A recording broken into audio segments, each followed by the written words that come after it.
Now, you previously predicted correctly that Trump would win the election. You predicted the war with Iran. You also said that the United States would lose that war ultimately, and that remains to be seen. But on that specific prediction about the United States eventually having to commit troops, was that predicated on having to get the enriched uranium or in trying to effect a regime change? Yeah, I mean, I think it's the latter, where it is impossible to effect regime change from the air.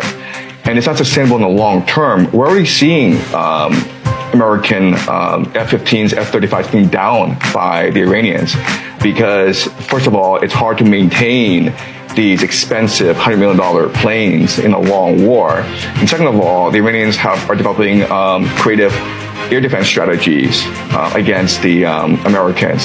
So eventually, if you want to continue this war, you're going to have to send in ground troops because it's too expensive to maintain an air war.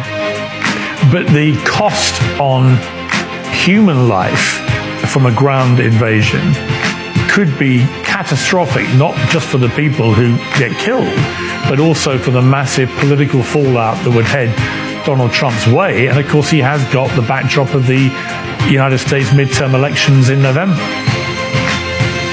If you go with the attitude that one American soldier is worth more than $100 million F-15 or F-35, you're going to lose this war. Right. So what should the attitude be? Well, first of all, America should not be in this war. America should have negotiated a peace treaty with Iran. America should have lifted all trade sanctions against Iran and allowed for civilian Iranian enrichment. And this would have brought global prosperity to the world.